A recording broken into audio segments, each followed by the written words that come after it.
Mira, Connie, parece que hay una cena ahí al lado. Sí, porque están arreglando todo. Ah, mira quién llegó ahí. Nada más y nada menos que Jesús y sus discípulos.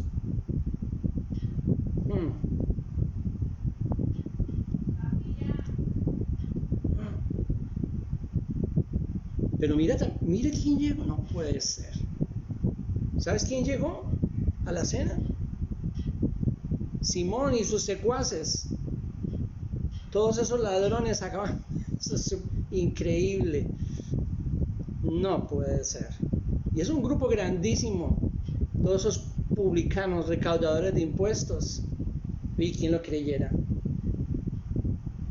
No, esto sí es el colmo, Connie. No vas a creerlo. Mire, llegaron todas esas mujerzuelas. ¡Oh! No, increíble.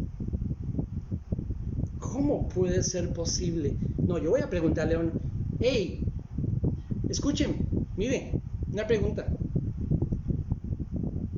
Hola, mira, están en una cena ahí, ¿cierto? Ajá, si tú eres discípulo de Jesús, ¿verdad? Y toda esa gente que acaba de entrar va a participar en la cena. Ah, son invitados. No, gracias por la información, muy amable. ¿Cómo? No, muy amable, gracias por la invitación. No estamos para nada interesados en ir, pero muchas gracias por la información, muy amable, que esté bien. Buenas noches. Estaba haciendo una pequeña parodia de los 2 primeros versos de nuestro capítulo. Bienvenidos al Centro de Pensamiento y Caminar Cristiano. Hemos estado en Lucas capítulo 15, así que por favor, si quieren ubicarse ahí en Lucas capítulo 15. Hemos visto 2 de las parábolas que se encuentran en ese capítulo y hoy vamos a estar en la tercera. Entonces, por favor, todos en sus Biblias, ya sea que las prendan o que las abran, ubíquense en Lucas capítulo 15. Y esta pequeña representación que estaba haciendo, le repito, estábamos hablando de los 2 primeros versículos, porque lo que propició, lo que originó esta respuesta de Cristo de 3 parábolas fue la actitud, el reproche, la queja de los fariseos y los escribas. En el versículo 1, todos los recaudadores de impuestos y los pecadores se acercaban a Jesús para oírle. Y los fariseos y los escribas, versículo 2, murmuraban diciendo: este recibe pecadores y come con ellos. Entonces sí, Jesús atraía a los publicanos, a los pecadores y a las prostitutas. Ese era el tipo de gente que Jesús atraía. Jesús no atraía ni fariseos, ni escribas, ni líderes religiosos de su tiempo. Y solo quiero decir que hoy en día podemos ver cómo muchas iglesias no atraen este tipo de personas que atraía Jesús. No atraen los pecadores, no atraen los que están sumidos en el error, el engaño, la oscuridad, pero atraen más bien hermanos mayores.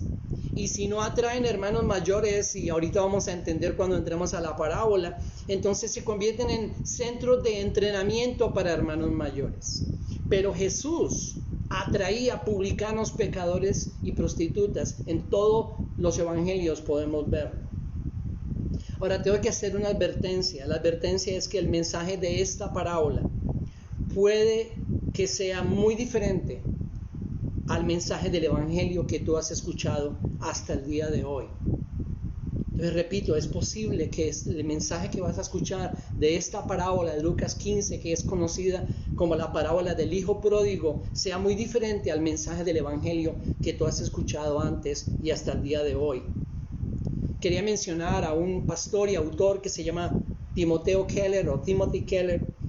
Él escribió un libro que recomiendo, que se llama El Dios Pródigo.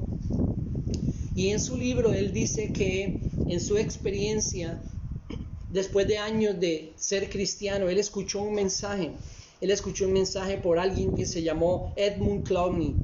Y cuando él escuchó ese mensaje sobre Lucas 15, la parábola del hijo pródigo, él dice: sentí que había descubierto el secreto del corazón del cristianismo.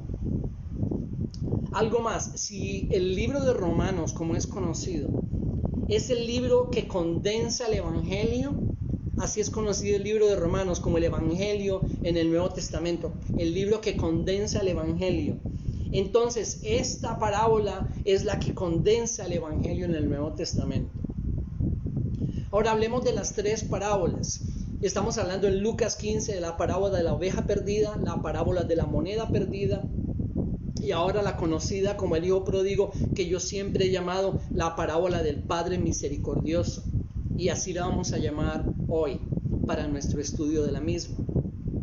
Entonces, esta parábola resume el Evangelio. Y cuando Jesús estaba hablando, respondiendo a los fariseos y los escribas con estas tres parábolas, las dos primeras fueron bien ofensivas para ellos.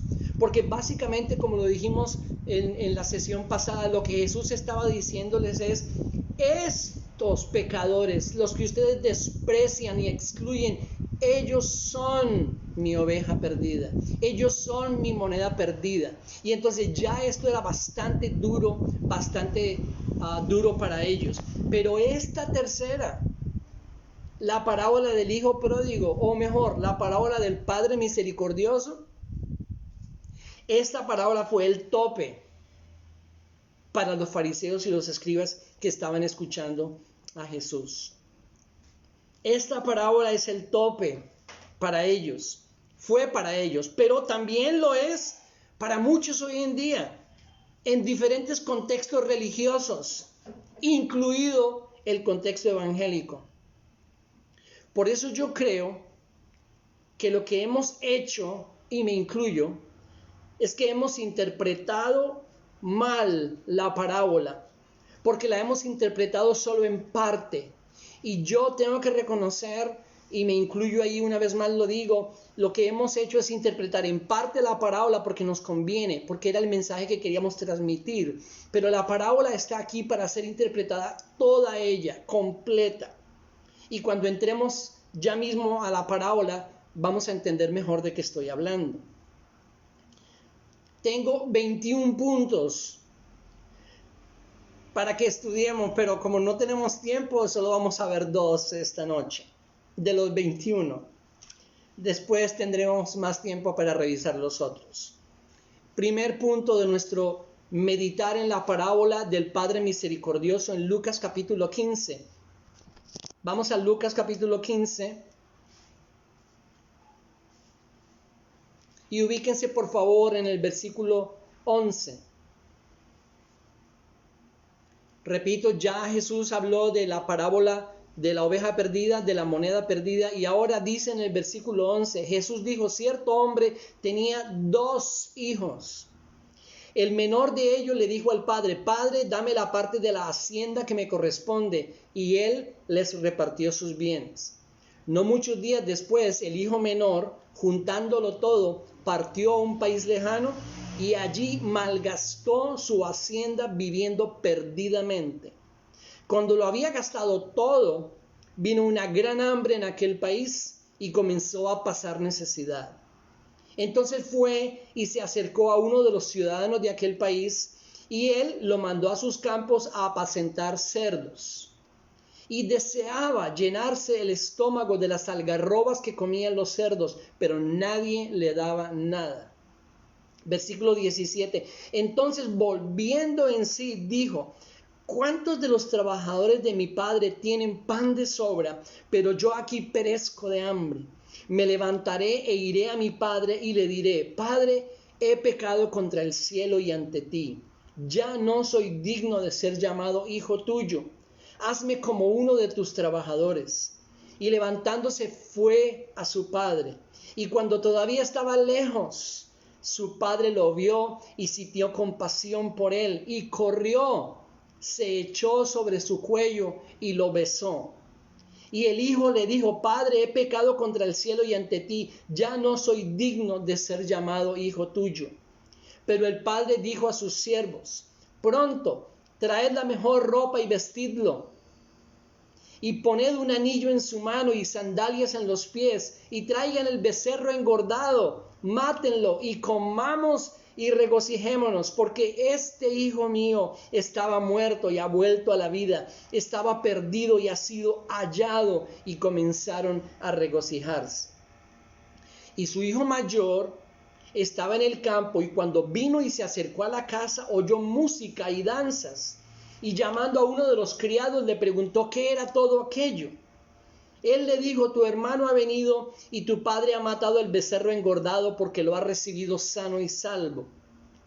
Entonces él se enojó y no quería entrar. Salió su padre y le rogaba que entrara, pero respondiendo él le dijo al padre: mira, por tantos años te he servido y nunca he desobedecido ninguna orden tuya, y sin embargo nunca me has dado un cabrito para regocijarme con mis amigos. Pero cuando vino este hijo tuyo que ha consumido tus bienes con rameras, mataste para él el becerro engordado. Y él le dijo: hijo mío, tú siempre has estado conmigo y todo lo mío es tuyo. Pero era necesario hacer fiesta y regocijarnos, porque tu hermano estaba muerto y ha vuelto a la vida, estaba perdido y ha sido hallado. Hagamos una oración. Señor, rogamos que tú nos hables en este capítulo 15 de Lucas. Estas 3 parábolas pronunciadas por los mismos labios de Jesús. Oramos que tú abras nuestros ojos y nuestro entendimiento, que podamos ser alimentados, Señor, juntos mientras estudiamos esta parábola. Te lo pedimos en su nombre. Amén. Primer punto: un padre misericordioso y sus 2 hijos. El padre misericordioso y sus 2 hijos. ¿Por qué hago énfasis en 2 hijos? Porque nosotros casi siempre hemos leído y estudiado y predicado y entendido la parábola como si fuese solamente un hijo. El hijo que se fue, que despilfarró lo que recibió de su padre. Pero resulta que el padre en la parábola tiene 2 hijos. El énfasis en el primer hijo, en el menor, nos ha hecho quedar cortos en la interpretación y en la aplicación del mensaje de la parábola. Esta es una parábola acerca de un padre misericordioso y de 2 de sus hijos, o 2 hijos. Ambos hijos en la parábola están perdidos. Sí, yo sé, alguien diría, o tal vez varios: no, ¿cómo? Por supuesto que no, por supuesto que no está perdido. El que está perdido es el otro, el que se fue, el que despilfarró todo, dice la parábola, viviendo perdidamente. Pero la parábola completa nos muestra que ambos hijos estaban perdidos, tanto el menor como el mayor. El menor, ¿por qué estaba perdido? Estaba perdido en su desenfreno, en su inmoralidad, en su locura y en su insensatez. Recibió lo que le pidió a su padre, y ahorita vamos a ver cómo fue eso de que le pidió, pero su padre le entregó la parte que le correspondía y se fue, y viviendo perdidamente, dice la parábola, acabó con todo. Entonces, por supuesto que estaba perdido en ese desenfreno, en esa inmoralidad, en esa locura, en esa insensatez. Pero el mayor estaba perdido en su moralismo, en su propia justicia y en su rencor contra el padre. Ambos hijos estaban perdidos. La parábola nos muestra muy claramente que ambos hijos deshonraron al padre. ¿Cómo lo deshonraron? Vamos con el menor. El menor en el versículo 12. El menor de ellos le dice al padre: Padre, dame la parte de la herencia o de la hacienda que me corresponde. Eso era absolutamente en contra de todas las normas de la comunidad y de la sociedad de ese tiempo, de la cultura, de las costumbres. Era básicamente, dicen los entendidos, como decirle al padre: yo te quiero muerto, porque quiero esa parte de la herencia que me corresponde. Él dice que le den la parte en el versículo 12 que le corresponde. La verdad es que no le correspondía nada en ese momento. Entonces deshonra a su padre pidiéndole la parte de la herencia que supuestamente le correspondía. Y su padre accede. ¿Cómo más vemos que el hijo menor deshonra a su padre? Se va. Versículo 13, no muchos días después el hijo menor, juntándolo todo, partió a un país lejano, se fue. ¿Por qué se fue? Porque no quería estar con su padre. Y también nos dice la parábola que cuando se fue a ese lugar lejano, malgastó en el versículo 13 todo lo que tenía, viviendo perdidamente. El hijo menor deshonra a su padre con esta forma de pedir lo que no le correspondía en el tiempo que no le correspondía y malgastó, desechó todo lo que su padre le había dado, que era la tercera parte de todo lo que el padre poseía, porque en ese tiempo, por cuanto tenía solamente 2 hijos, al primer hijo, por ser el primogénito, le correspondían 2/3 partes de la herencia y al menor le correspondía 1/3 parte de la herencia. Entonces ambos hijos deshonran al padre, el menor así. Ahora el mayor, ¿cómo deshonra el hijo mayor a su padre? Miren lo que pasa al final de la parábola. Vayan al versículo 28. Cuando el hijo mayor llega a la casa y se encuentra con la celebración que el padre había organizado porque había regresado su hijo que estaba perdido. Entonces el versículo 28 nos dice que se enojó mucho, no quiso entrar. Y su padre sale a rogarle que entre, a explicarle. Pero en el versículo 29, él le responde y le dice al padre, le dice, mira, y ahí está el primer irrespeto. Si nosotros vemos en los demás versículos de la parábola, cuando los hijos se referían a su padre o hablaban con él, siempre comenzaban respetuosamente, padre. El primero lo hizo el menor, aun cuando le iba a pedir la herencia, le dice, padre.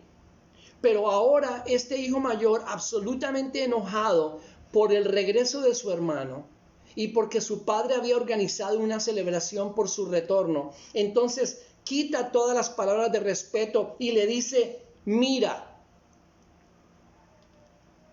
En inglés sería algo así como look you. No más respeto para el padre. Pero tal vez lo peor que hace es que en el versículo 29 él le dice, por tantos años te he servido y nunca he desobedecido ninguna orden tuya y sin embargo nunca me has dado un cabrito para regocijarme con mis amigos. ¿Saben qué está diciendo en otras palabras? Yo soy mejor que tú. Yo nunca te he desobedecido. Siempre he hecho todo lo que has querido, pero tú has actuado incorrectamente. Yo soy mejor que tú. En otras palabras, eres un padre injusto. Con el tiempo, y no sabemos cuántos años transcurrieron de que este hijo mayor nunca se fue de su casa, nunca cometió los mismos errores de su hermano menor, pero este hijo mayor es un hijo que deshonra a su padre. Le dice, yo soy mejor que tú, y también le dice, tú eres un padre injusto. Y vemos el rencor acumulado en su corazón para su padre. Ahora, si nos ubicamos en la parábola y en lo que está ocurriendo aquí, como ya lo dije, las 2 primeras parábolas fueron bien duras para los fariseos y los escribas, porque lo que Jesús les está diciendo es, esa oveja perdida son esa gente que ustedes desprecian, esa moneda perdida son esos pecadores que ustedes excluyen, pero aquí en la tercera parábola aparece un personaje más que no había aparecido en las otras parábolas, y es el hijo mayor, y el hijo mayor son los fariseos y los escribas. Jesús los coloca a ellos dentro de su historia. Ellos son el nuevo personaje. Y volviendo a la historia y a estos 2 hijos que deshonran a su padre de manera muy diferentes, pero ambos estaban perdidos, ambos deshonraron a su padre, aparece lo que yo llamo la bendición de la marranera. ¿Cómo? ¿Cómo puede ser la marranera el lugar donde están los cerdos? ¿Cómo puede ser ese lugar una bendición. Lo que le pasó al hijo menor es que se fue, malgastó todo, se quedó sin absolutamente nada. Y cuando ya no tenía nada, entonces trató de sobrevivir y buscar un lugar, buscar un trabajo, pero lo único que encontró es que lo mandaron a cuidar cerdos. Acuérdense que estamos hablando de un joven judío y para él era absolutamente impuro e inmundo siquiera acercarse a estos animales, ahora mucho menos cuidándolos.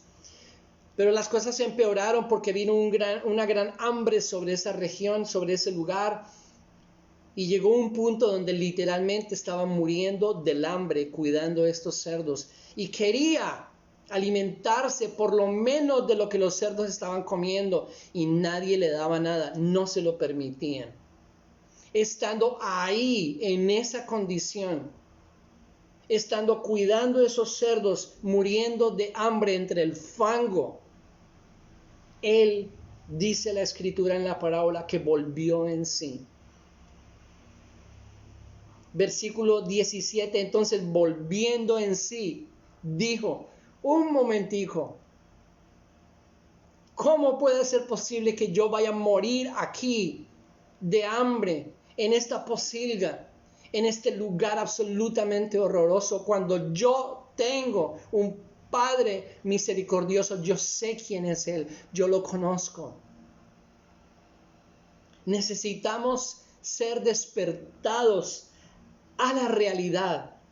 ¿Cuál es esa realidad? Que ya sea que estemos viviendo en la más profunda inmoralidad o viviendo en la más alta moralidad y consumidos por nuestra propia justicia, hablando del uno y del otro, todos olemos a marranera. Todos olemos al lugar donde el hijo menor estaba muriendo de hambre y estamos separados del Padre. Y a menos que volvamos a Él, moriremos entre el fango maloliente y completamente solos. Y pienso en una frase del pastor y maestro que ya se fue al cielo, R.C. Sproul. Él dijo: las únicas obras de justicia que sirven para justificar un pecador son las obras de Cristo. Déjeme repetirle: las únicas obras de justicia que sirven para justificar un pecador son las obras de Cristo. Entonces, en primer lugar, tenemos un padre y sus dos hijos, ambos perdidos, ambos lejos de su padre, uno físicamente, el otro no, pero ambos lejos de su padre, ambos deshonraron a su padre. Pero uno de ellos llegó a ese lugar, a ese fango maloliente, cuidando cerdos, y es cuando aparece lo que yo llamo la bendición de llegar a ese punto. Ahora, alguien pensaría, ¿es necesario, absolutamente necesario, llegar a ese punto de estar viviendo como Él? Primero pasar por todo ese tiempo donde supuestamente estaba gozando de la vida, cuando en realidad estaba destruyéndose a sí mismo, y llegar a un punto donde tuvo que llegar a ese fango maloliente. ¿Es necesario llegar ahí? Físicamente tal vez no, pero espiritualmente sí. Tenemos que llegar al punto, por la gracia de Dios, que es la única que puede llevarnos allá, de entender que sea que estemos viviendo en la más completa y profunda inmoralidad o en la más profunda moralidad, da igual, estamos separados del Padre y ninguna de las dos va a llevarnos a Él. Tenemos que volvernos a Él. Segundo, el Padre misericordioso de la parábola es un Dios pródigo. Es un Dios pródigo. Por eso yo llamo la parábola del Padre misericordioso. Por eso nuestro hermano Timothy Keller escribió su libro, y su libro se llama El Dios Pródigo está disponible en español, lo recomiendo. El Dios pródigo por Timothy Keller. Pródigo significa extravagante en dar o en gastar. Pródigo es aquel que da hasta que queda sin nada, que gasta hasta que queda sin nada. En el caso del hijo menor, lo que hizo fue malgastar todo hasta quedar sin nada.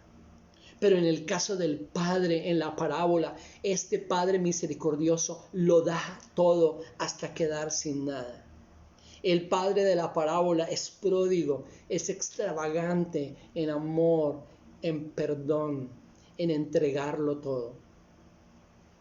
El hijo le pide la herencia en vida y el padre no lo expulsa. Cualquier padre en ese tiempo y los fariseos que estaban escuchando hubiera expulsado a ese hijo por el solo hecho de que le pidió la herencia cuando aún el padre vivía. Este padre de la parábola no lo expulsa, sino que cede a la petición. Pero llega la parte más interesante de la parábola. El hijo, estando allá muriendo de hambre en el fango maloliente de los cerdos, vuelve en sí, diseña un plan que ahorita vamos a ver. Dice, yo tengo que regresar a mi padre. Yo conozco a mi padre. Yo sé que él es un padre misericordioso. Si yo regreso, le voy a decir que ya no merezco ser llamado su hijo, que me ponga como uno de sus trabajadores, porque aún a sus trabajadores les va bien. Este es un padre generoso.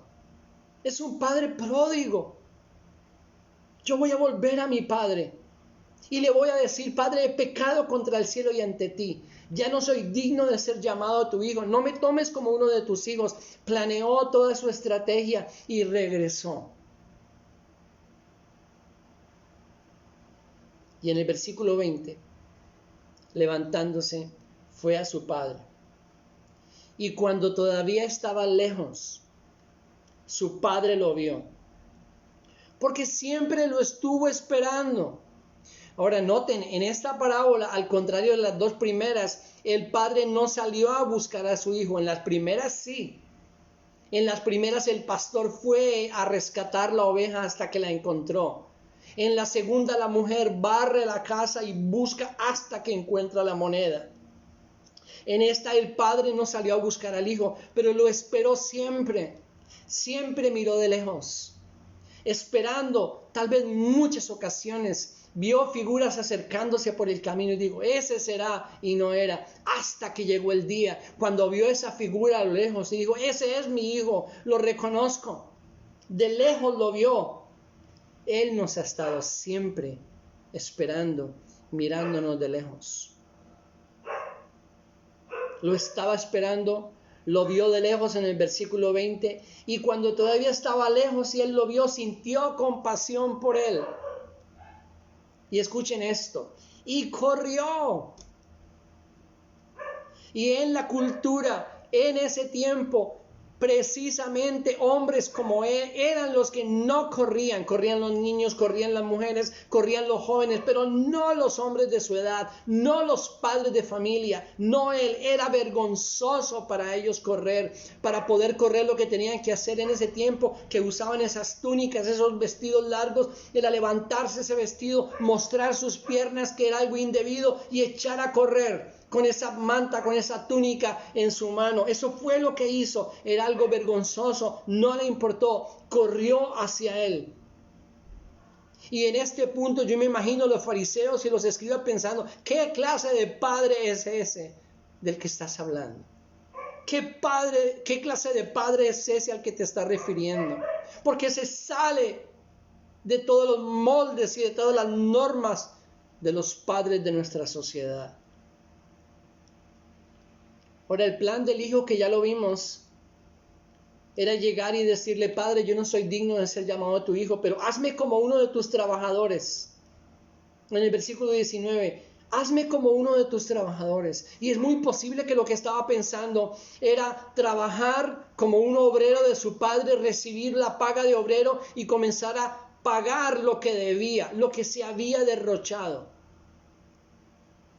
porque en ese tiempo esto era lo que pasaba en esa cultura y es importante entender todo este contexto circunstancial y de tiempo histórico para poder entender mejor la parábola.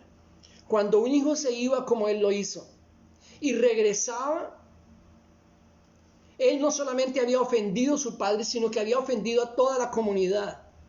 Y normalmente lo que pasaba es que tenía que llegar y aguantarse el reproche de toda la comunidad. Y después de aguantar el reproche de toda la comunidad, entonces era la comunidad, los ancianos de la comunidad, los que comenzaban a hablar con su padre, buscando que el padre le diera una audiencia. Y cuando esa audiencia se daba, entonces delante de la comunidad, el padre sentado en una silla, el hijo llegaba, se tiraba al piso, le besaba los pies y comenzaba a pedirle perdón y a prometerle que él iba a restituir todo lo que él se había malgastado. Eso era más o menos lo que ocurría en casos como este. Pero, ¿qué pasa en la parábola? Antes de que pudiera decir nada, cuando el hijo estaba esperando las miradas dudosas y de desconfianza de la comunidad que eventualmente podrían ayudarle a reunirse con su padre, lo que ve es la figura de su padre corriendo hacia él. Y no se detuvo. Corrió hacia él. Y en el versículo 20 nos dice que se echó sobre su cuello y lo besó. Y estamos hablando de alguien harapiento, enfermo, maloliente, por supuesto. Nada de eso le importó. Aquí está este padre abrazando a su hijo, besándolo,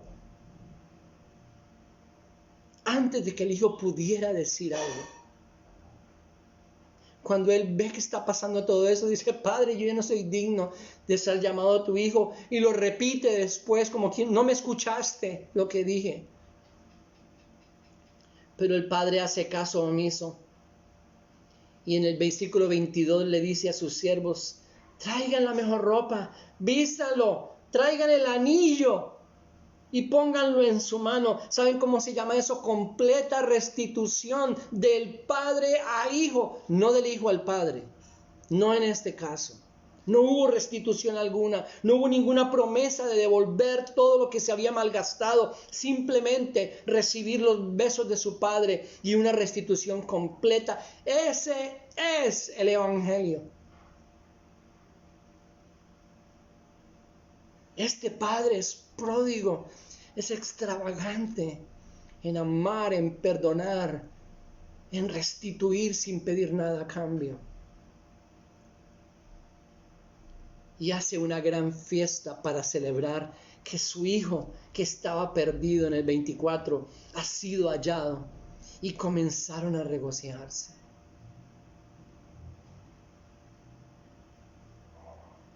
Busquen por favor en sus Biblias 2 de Corintios.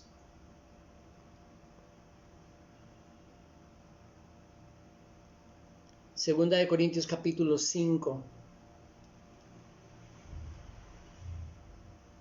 Segunda de Corintios 5, 14. Y esto que voy a decir es algo aquí mío. Yo creo que cuando Pablo escribió estos versículos que vamos a leer en Segunda de Corintios 5, Pablo estaba pensando en la parábola del Padre misericordioso. ¿Por qué lo creo? Versículo 14 de Segunda de Corintios capítulo 5. Pues el amor de Cristo no se enoje. Esa es una palabra griega, sunejo, que es la que se usa cuando en el versículo 14 dice que el amor de Cristo nos apremia. En la otra versión Reina Valera dice nos constriñe. Pero déjeme decir lo interesante de esta palabra. Esta palabra, sunejo, significa atrapar, controlar. Y era usada, por ejemplo, cuando era capturado un prisionero. Y por todo lado era apremiado. Y era rodeado. Y lo agarraban. Y se daba cuenta que no tenía dónde ir. Por todos lados estaba constreñido, capturado, controlado. Esa es la palabra que Pablo usa cuando dice el amor de Cristo nos atrapa, nos controla, nos deja sin salida. ¿A dónde más vamos a ir? ¿Qué pudo haber pensado, sentido este hijo menor cuando está abrazado por su padre y su padre lo está besando en la condición en que estaba? El amor de Cristo nos constriñe, nos apremia, nos atrapa, nos captura, nos deja sin ningún otro lado donde ir. ¿A dónde más vamos a ir? Él dice, nos apremia pensando en esto, habiendo llegado a esta conclusión, que uno murió por todos, por consiguiente todos murieron. Versículo 15, y por todos murió, para que los que viven ya no vivan para sí, sino para aquel que murió y resucitó por ellos. De manera que nosotros de ahora en adelante ya no conocemos a nadie según la carne, aunque hemos conocido a Cristo según la carne, sin embargo ahora ya no le conocemos así. De modo que si alguno está en Cristo, nueva criatura es, las cosas viejas pasaron, he aquí son hechas nuevas. Versículo 18, y todo esto procede del Padre misericordioso. Todo, el volver en sí, el recapacitar, el darnos cuenta de lo que significa estar alejados del Padre, ese despertar, todo esto, la decisión de volver a Él, el experimentar, el ser visto por el Padre de lejos, el ver al Padre corriendo hacia nosotros en nuestra condición más espantosa y terrible, el experimentar su abrazo y sus besos. Todo esto, dice él, procede de Dios, quien nos reconcilió consigo mismo por medio de Cristo y nos dio el ministerio de la reconciliación. Versículo 19, a saber que Dios estaba en Cristo reconciliando al mundo consigo mismo. Escuchen esto, no tomando en cuenta a los hombres sus transgresiones. Padre, yo iba a hablarte sobre el plan de restitución. No hay tiempo para planes de restitución. Los besos del Padre ahogaron el plan del Hijo. No tomándoles a los hombres en cuenta sus transgresiones, y nos ha encomendado a nosotros la palabra de la reconciliación. Lo que está haciendo Pablo en todos esos versículos es describir el amor del Padre misericordioso en Cristo, que nos constriñe, nos atrapa, nos controla.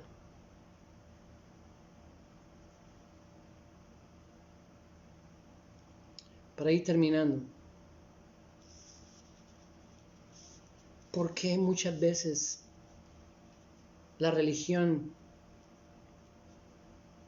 los contextos religiosos, las comunidades, las congregaciones o iglesias, como las llamamos, no atraen este tipo de personas que Jesús atraía?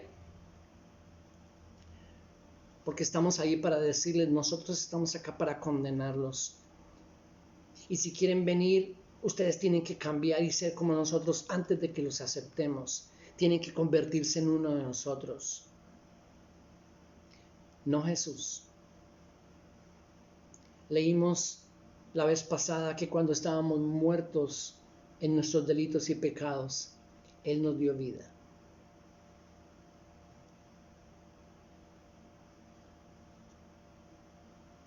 Quiero decir para terminar que el jueves vamos a estar hablando sobre las celebraciones, porque en la primera parábola hubo una celebración. Alégrense conmigo, he hallado mi oveja. En la segunda hubo una celebración. Vengan y celebren conmigo porque encontré mi moneda. Y en esta tercera, el Padre les dice, vamos a regocijarnos. Pero hasta donde termina la parábola, hasta donde termina la historia, el hijo mayor no quiso entrar a la celebración del perdón del Padre misericordioso. El menor sí. Así que vamos a hablar de esas celebraciones el próximo jueves aquí en el Facebook Live a la misma hora, 8 de la noche para Colombia, para México, para Ecuador, para el tiempo central de los Estados Unidos, 9 de la noche para el tiempo del este en los Estados Unidos. No olviden invitar a otros si ustedes consideran que deben estar con nosotros. Invítenlos, mándenles los videos que hacemos para promocionar nuestro tiempo. Y también no olviden que pueden dejar sus peticiones aquí en la página. Nos gustaría poder recordarles si hay peticiones específicas y orar los unos por los otros. Un gran abrazo. Dios les bendiga.